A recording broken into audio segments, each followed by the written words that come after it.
All right, I had to do this because I'm reading this Inquisition book, and it started me thinking, like,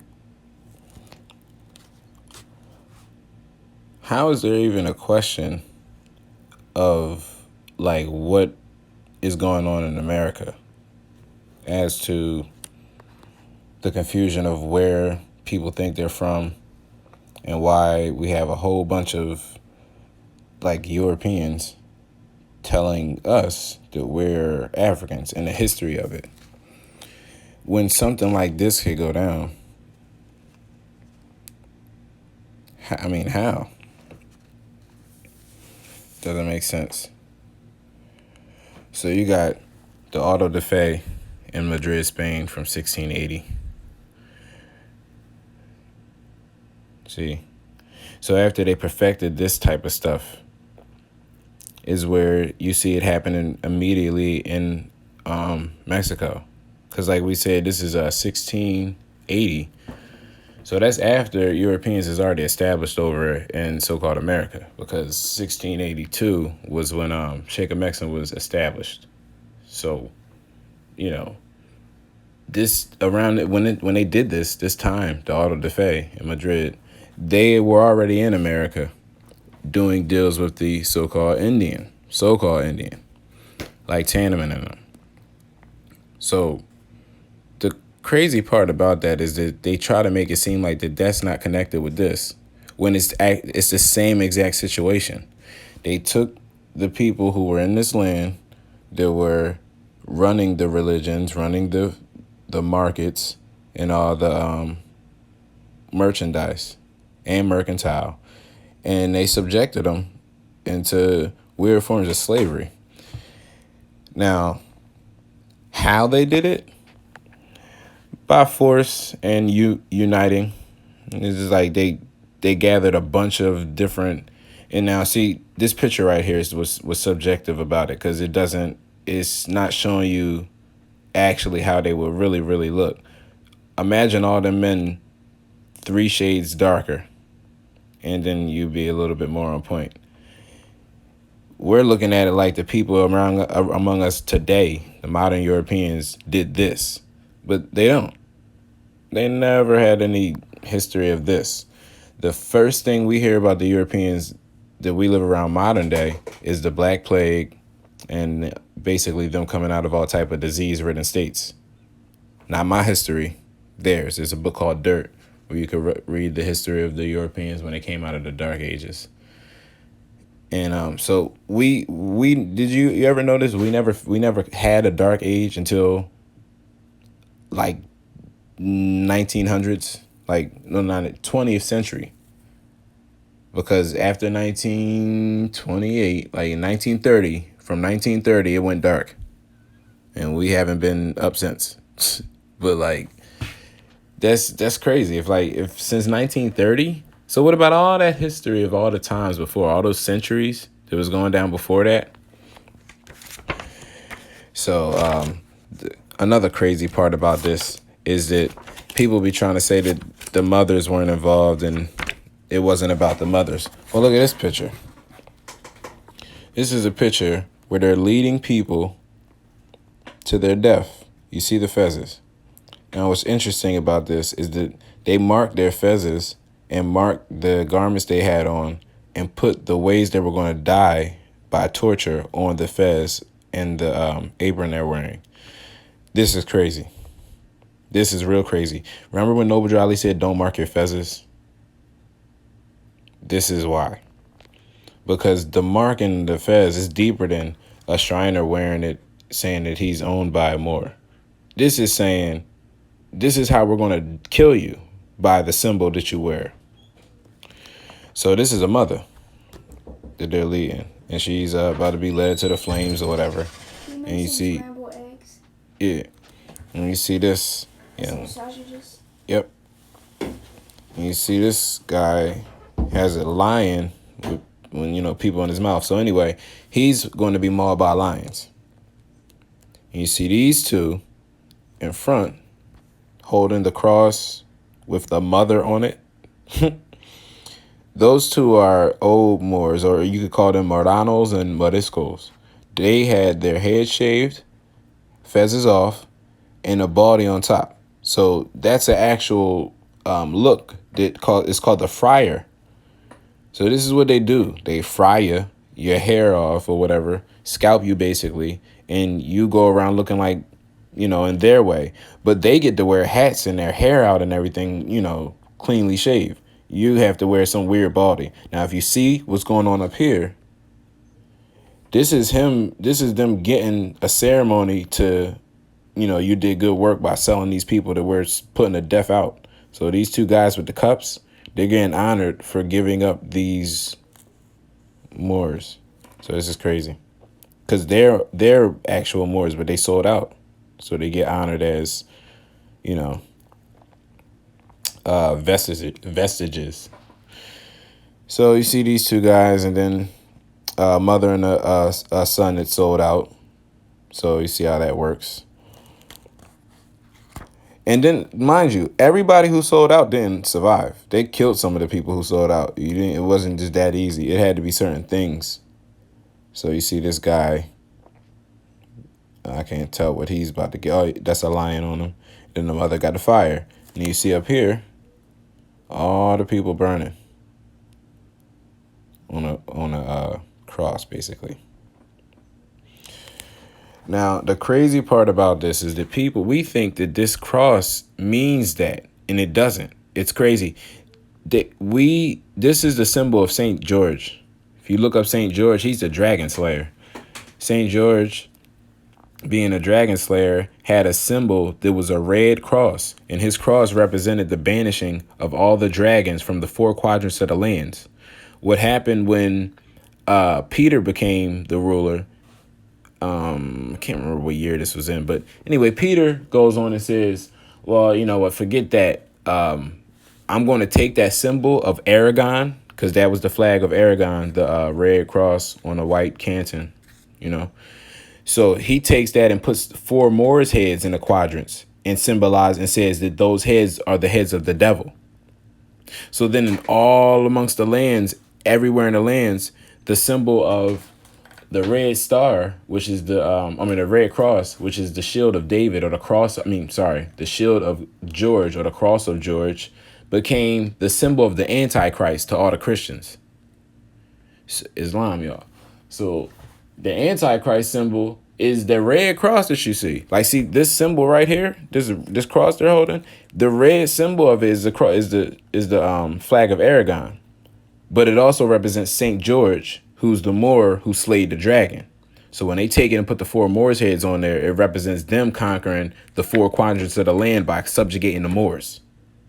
But guess what, Morris? Which 4 Moors did they kill? Was there any Moors? They never killed specific 4 Moors for this to be this thing. This is just a symbol that they ride off of, because they know this can't happen. This stuff can't happen without our symbology being raped. If you understand this for real, look at these people up here. Look at the people at the top. Those are all, well, I don't know if they whitewashed the pictures, but these will all be dark-skinned people. Just brown-skinned people doing this to their own people. Inquisition, The Reign of Fear by Toby Green. And you see on the front, they give it to you straight. Front, got the cable walking them on a cord, a.k.a. the rope, your rope. You know what I mean? Roping them together. Fez is on, though. Mother subjugating them with the cross. With the man on there, see? Naked. What did they chop them off or something? What's going on here? This is a device that you get tied to. It's called the garrison.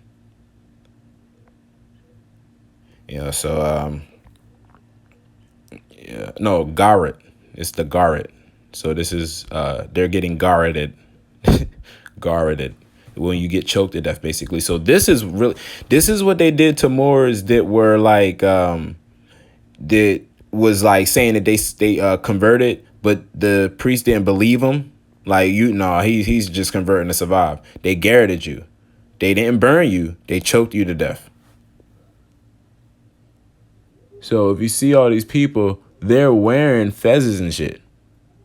This dirty dude, he didn't cut his hair off to look like the Christian. So look at the book he's holding, all but jeweled out and all that. So in reality, these would be the bloodlines of Ethiopia at the top, all the way at the top.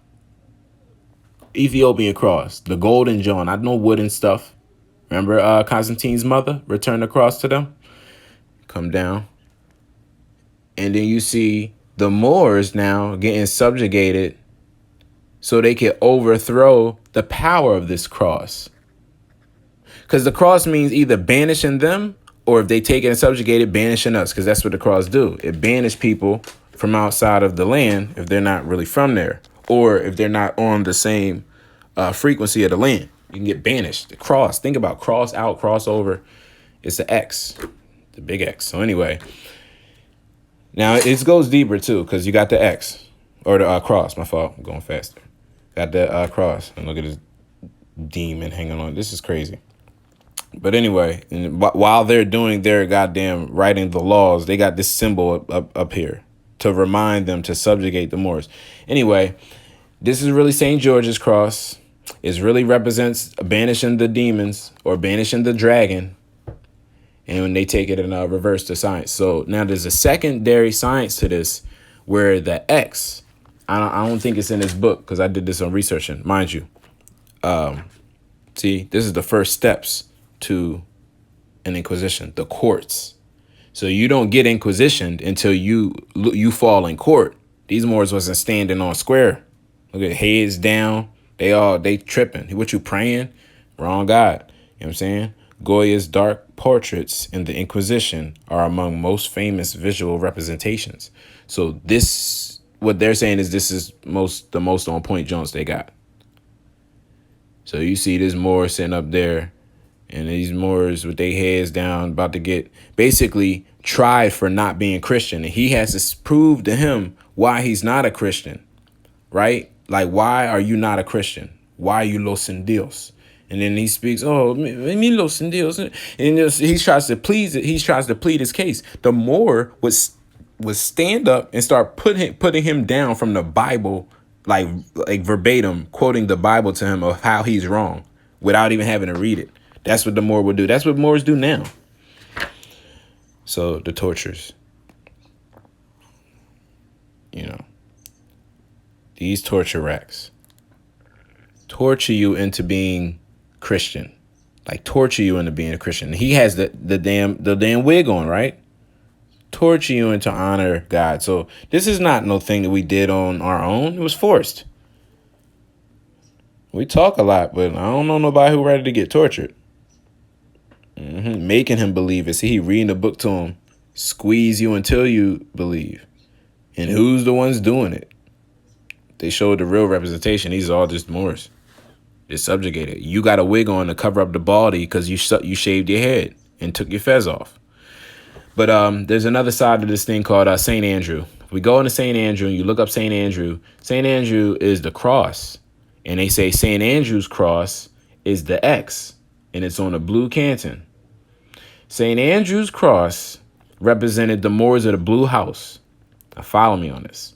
The Moors of the Blue House are Yehudi. And when you go back to the metaphysics of it, those were the Moors who understood how to time travel and control time on this earth plane. If you watch the movie Avatar and look up the young boy they got, he's the last airbender. As above, so below. Air is water. It's just vaporized. So he's bending time or bending air and water. And if you want to make sense of the bending and the fact that he's the Blue House, they put the blue symbol around his forehead when his pineal gland lights up. But then the bending of time is simple as, think of an hourglass. And then this is the as above, so below. When you have the sand in the top, it doesn't mean your time is like the best. It's meaning your time is running out. As the time falls from the top to the bottom, it builds a pyramid out of sand. Now I understand this is all metaphysics of like alchemy and reversals, but the best way to understand time travel is the hourglass. How come we don't use those anymore? And it's shaped like a woman. Understand?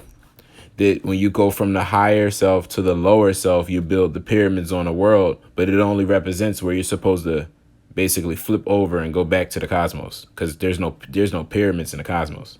It's just a representation. Anyway, fast forward all the way a couple thousand years, you get to Saint Andrew, and he bared the X. Now, what they did to this guy more, they sacrificed him on a cross, like a literal cross, a Roman crucifixion cross, which is a X. Like, so when they put him on that, that became like the symbol for his parents. So what it meant is the Blue House members, all the timekeepers, the ones that became the Yehudi, and they're only under the Red House because they were the foundation of time. We controlled space, if you understand the cosmogony. But they fell because they went, it's in the Bible in the Noah story, but it says they revealed they uncovered the nakedness of their father. No, they went into other nations and bred with them. Now, when I say other nations, I don't mean like it was like an incest thing going on. It's just that there were foreigners back in the day that would come across mountains and stuff that nobody knew about. And they would have funny ways. I mean, we had the ancient stories of how they got out there or whatever. But when you would have sex with them, so imagine somebody coming out of the Caucasus Mountains per se, and then you go and mate with these people. But so think about it. That's why the curse is not on him, but it's on his child, because it's nothing going to happen to the Moor for having a daughter as a wife. It's going to be on his children because they're going to be marked with the sign of the mother, if you know what I mean. Now, in the Bible, they say that was a curse. Now, the curse is really you lose your melanin, right? It's a curse of losing your melanin and having to go through this earth plane to be reconditioned with melanin and then be able to cross over. So it's a long journey if you'd have lost your melanin, and that's what happened. So when you deal with the Blue House members, that's what happened in their lineage more recently.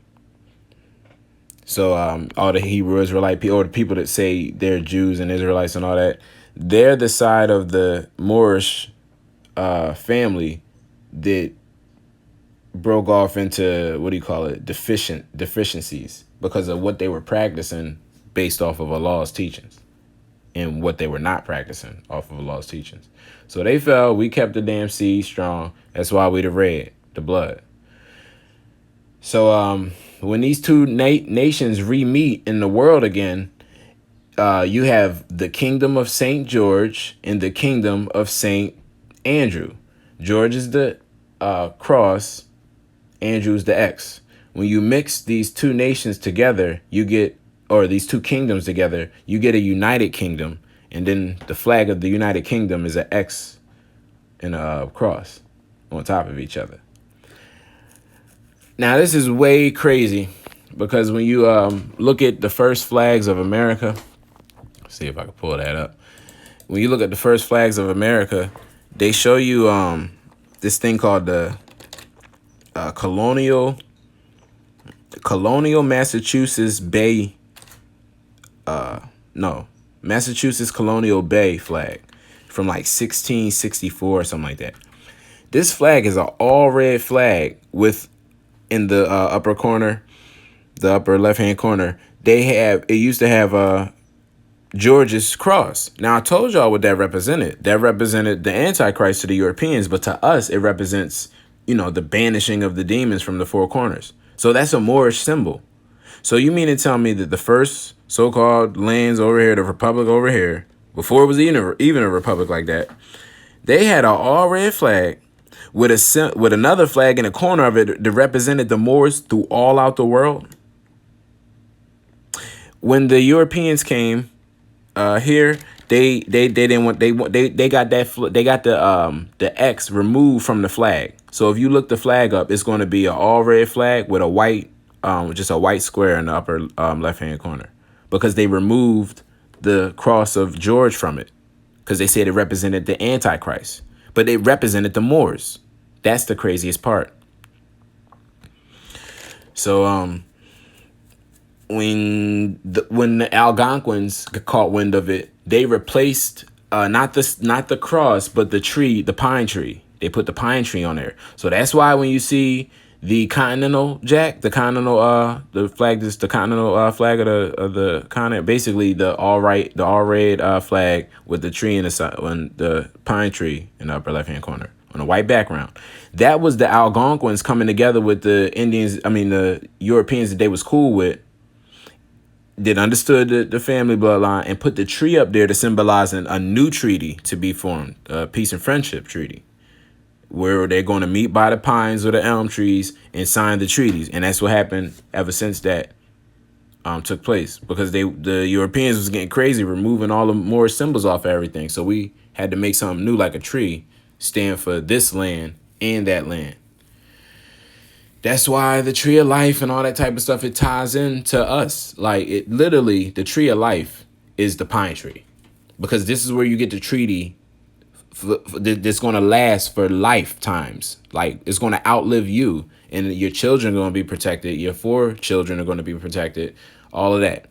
So these treaties that we made with these Europeans by these trees, it's a long-standing, unbroken agreement.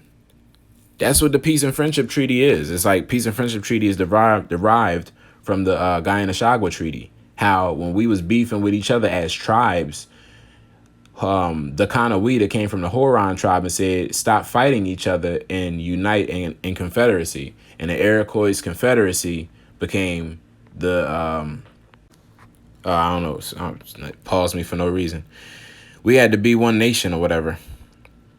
And we couldn't do that if we were all running around in 500 different nations, 500 tribal guys. It can't work like that. So the guy in the Shagwa was to reunite them all. And then the European took that and said, well, why don't we reunite? Why don't we unite in all of our... Keeps kicking me off.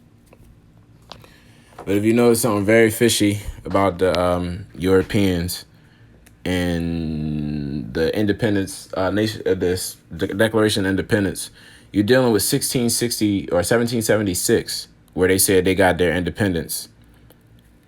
But weren't they over in this land since 1682 rather? So that was over 100 years for them to be able to set up a 1776 situation.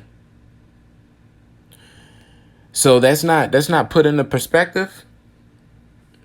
Why are they saying that they're trying to get independence after they were already over here for 100 years? It's a breakaway. The breakaway society. Understand, in that 100 years of being over there, or 100 years of being over here, while still being tied to the Christian kings who really were dark skinned, like Prince, no, he was king, so-called king, Carlos the Fourth, Carlos Quintos, or Fifth, Carlos Quintos. He was a dark skinned guy, and his grandson, Charles II, they called him Black Boy, the Black Boy, because he was so dark. With his sister, what do you call him? Charlotte of Mecklenburg, Sterlitz. So these people are dark skinned. So what they were doing was sending their European slaves over here to subjugate this land. And see how they burning everybody in this right here? In the waters right on the coast? They come right over this land, burning people up, dressed as Moriscos, you know what I mean?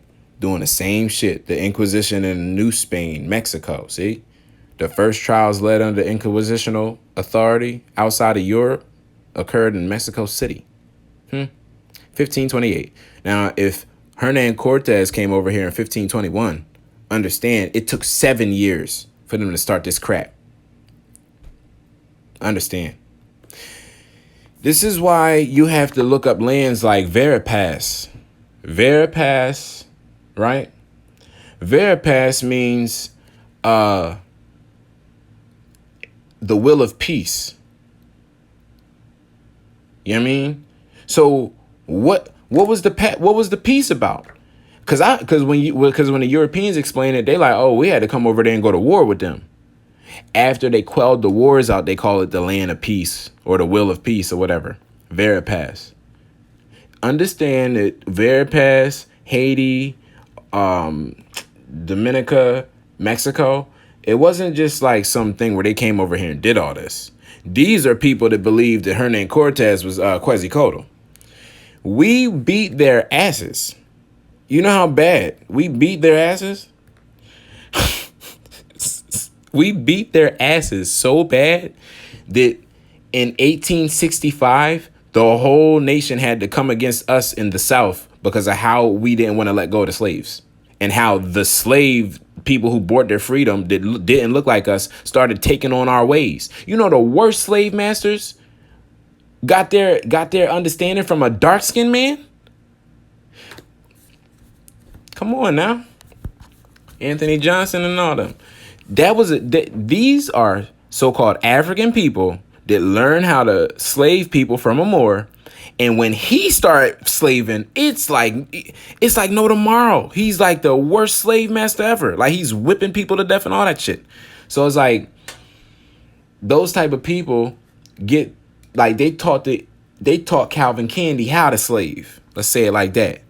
They taught Calvin Candy how to slave. He ain't know nothing about sicking no dog on no Moors. He didn't even understand, like, why would I do that? Until he see the slave master do it. The slave master got all these Moors fighting each other to death. Right? Let me show you why. Because it's never war that conquers Moors. It's the symbols. Moors never lost by the sword. We lost by the cross. He said you need to return back to your vine and fig tree, right? Well, guess what, Moors? My back was on that would be my right side. My right side goes to my heart. That's 2 fingers. My peace is my vine and fig tree. My 5 fingers together as one fist ball, like 5 nations of ball together in one, is me dropping the world on your head. That's why the sword is by the side of the left. So there's no such thing as the sword means Christian stuff. That doesn't mean that. This sword gets stuck into your land and becomes this when they rule you. When you take the sword out and use it as a symbol of St. George, you are not the devil anymore. You are the Moor. That's why your skin's dark. You're not burnt by the sun. This is what he's doing with it. See, the dog got the candlestick. More, y'all gotta understand, like, stories and like fairy tales and shit like that, because that all plays into some symbology. This is a dirty Moor who had his hair cut off and his fez removed. Jack jumps over the candlestick. Jack be nimble, Jack be quick, Jack jump over the candlestick. Who's Jack? Who's Jack?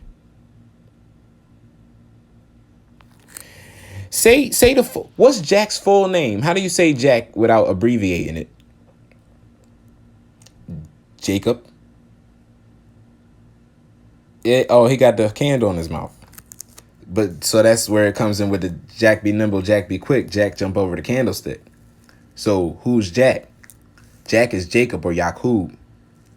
So that flame that the dog or the Anubis has in his mouth represents the flame of the mother from Baphomet's head. What are you doing with it in the clouds somewhere? You stole it? Why is it burning the symbol of the earth? Well, that's really the battery of the earth with the damn cross on the top of it. Are you trying to say you're burning our energy? Look. Who's holding the cross? I mean, the vine and fig tree and the sword now? You dirty guy. Watch this. What is he standing there as? Circle 7? He's 7? How is he 7? That's supposed to be the mother. This is supposed to be the mother. Not this. See? This is Hawkins, John Hawkins. These people did this. Inquisition in Mexico. So they took it and subjugated us out of our stuff. So him being on the clouds and all that, this represents the mother. I got a picture of one of the ancient Roman pictures of the mother coming down out of the clouds, and she got a scimitar, a sword, and she's coming to avenge all her Moorish sons. And she's dark skinned as hell, green cape, red clothing under. The what is this?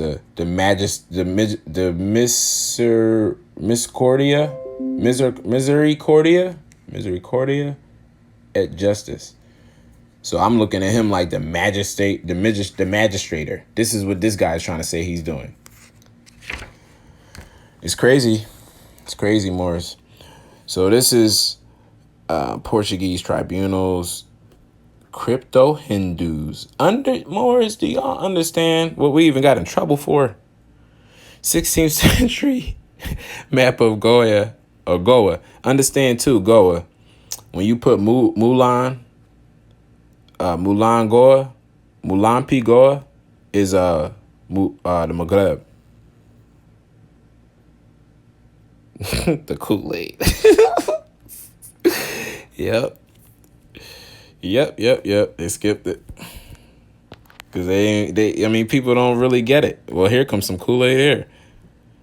This colony became the bloodiest of all the Portuguese tribunals, concentrating most on crypto Hindus, secret Hindus who pretended to be Catholics.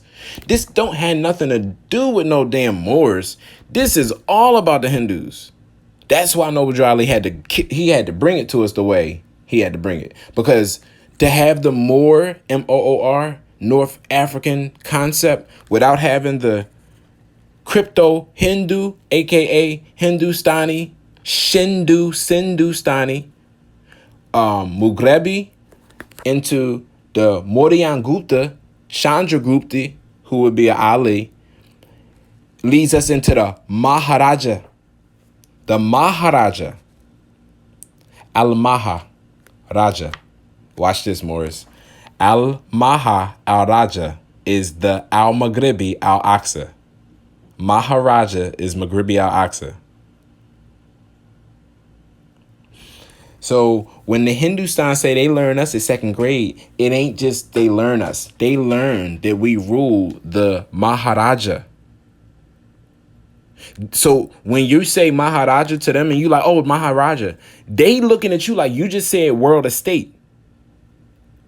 And if you're wearing a fez, they like, oh, this Moor just came and told me he's the owner of the world estate. So that's why they bow to you. You don't even know what you said to them by saying, oh, Islam, peace and love, and putting your hand on your heart. You just gave him safe passage to be here. Now, understand, Morris, I gotta jump because I be seeing a lot of stuff go down where people are talking online, talking on the news, talking about what are the black people going to do? How are the black people going to enforce? Okay, watch this. There's a guy named Grandmaster Flash, right?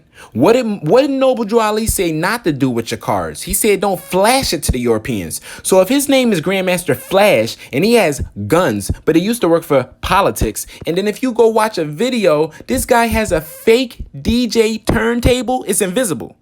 Why would you believe his guns are real? If his turntable's not, but he's supposed to be great DJ master. Can't work.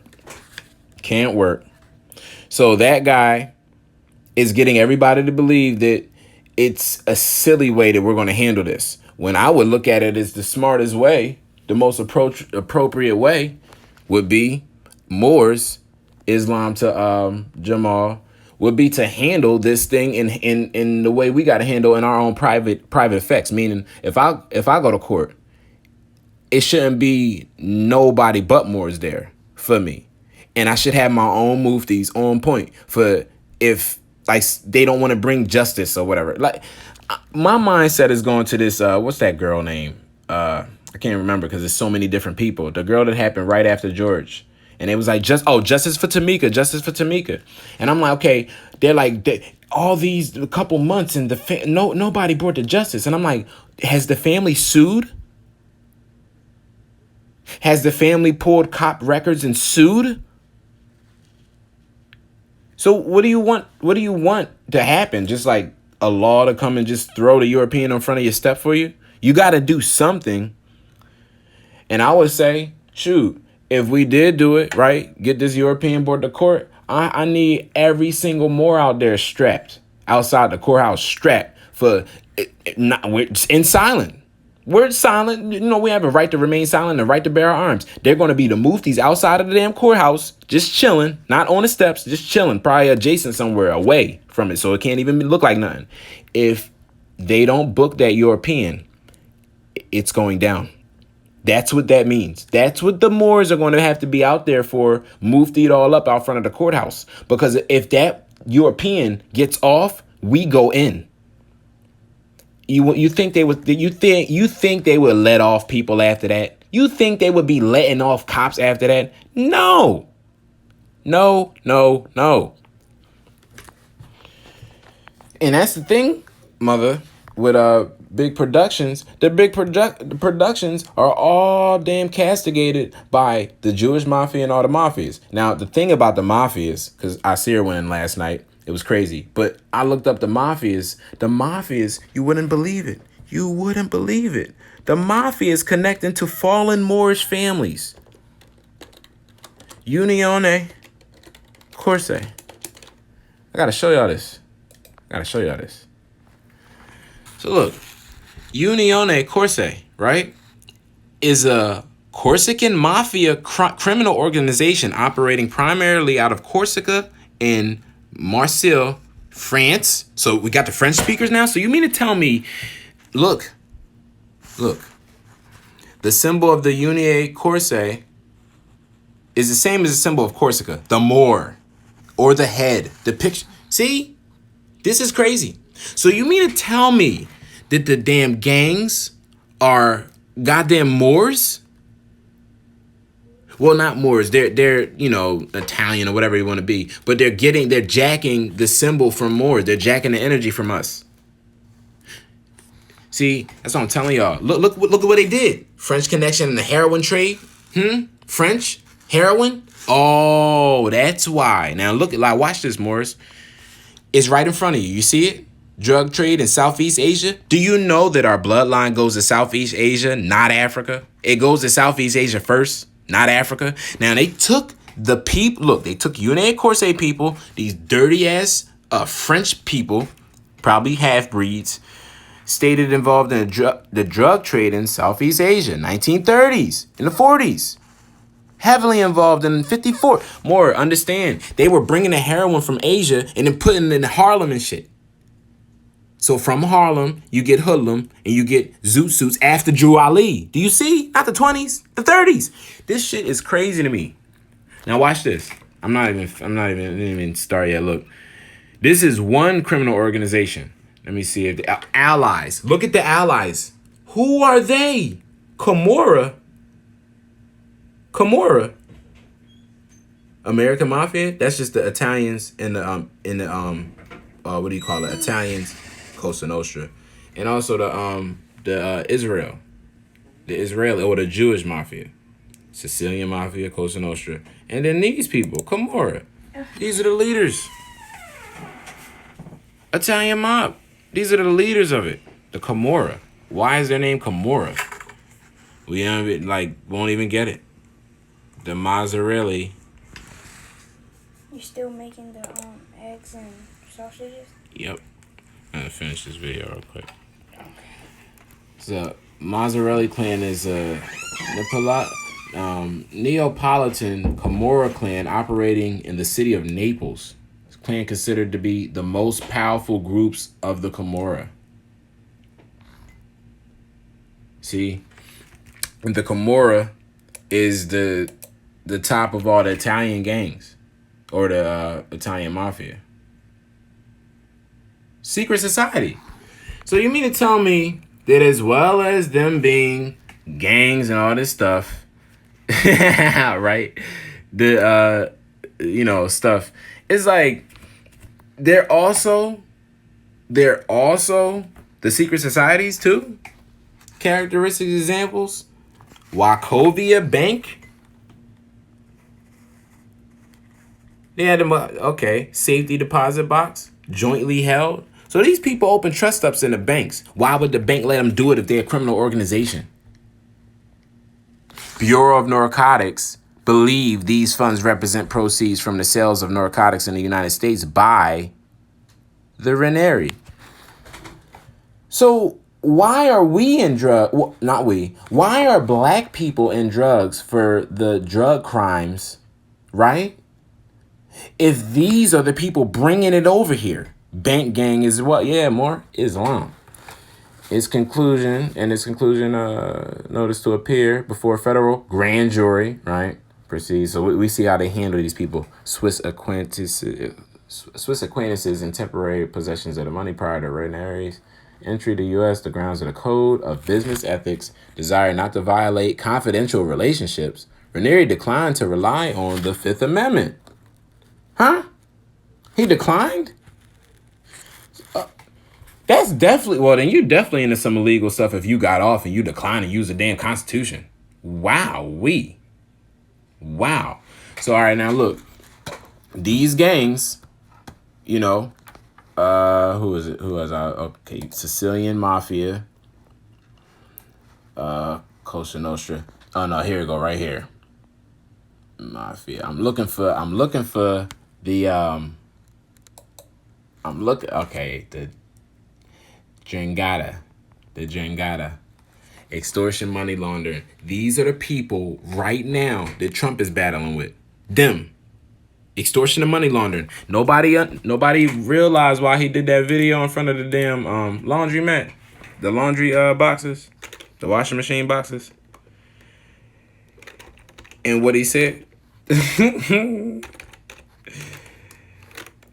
He got some rich people as enemies, some rich enemies. So what did he do? He just called out the elite. Like, called him out. And the last time somebody did that was JFK, and they smoked him. So Trump walking that line, he really gonna do it. That's funny.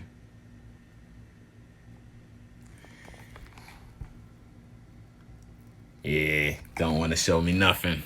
My computer is all crazy. Like, they don't want to show me nothing. So I have a Oh, lot there of you go. enemies out there. This may be the last time you'll see me for a while. A lot of very, very rich enemies, but they are not happy with what I'm doing. But I figure we have one chance to do it, and no other president's going to do what I do. No. So just a short, right? Him being in front of those laundry boxes is showing that there's high levels of laundry going on, money laundering going on with these pharmaceutical companies and with the clients and the people and like basically the us's that have to get what do you call it? Mandatory Obamacare. Then after mandatory Obamacare, they come right out with a damn mandatory COVID. What are you talking about? How is that right on time like that? Do you know that Trump has already been talking to Russia for years about they had a cure for this shit? So the media right now is saying Russia has a vaccine. Nah, bro. Nah. Understand what's really going on. Russia been had a damn cure. Trump been knew it. His wife is Russian. So he knew they were going to do this years ago. And Ben had the way he was going to like get out of it. He just didn't understand when they were going to pull the the plunger. But now since it's pulled, the swamp is draining, and he must get everybody into that little funnel. People trying to escape. My man, what's his name? Alec Baldwin. He had a video up there talking about how people keep trying to link him in pedophile stuff and all that. I posted a video on my Instagram. If y'all look at it. It's a commercial he did where he's playing ping pong on a table. It's called the Butterfly Club table. But the Butterfly Club, when you look at the FBI symbols for pedophilia and child sex trafficking, the butterfly represents a female, a person who's into a little girl. So do cheese pizza and cheese. So now you understand a little bit of what the hell they be talking about online. It's a lot of weirdness. But Islam Morse, gotta go make some sausage and eggs. Turkey sausage. Islam, stay away from the pork. Islam.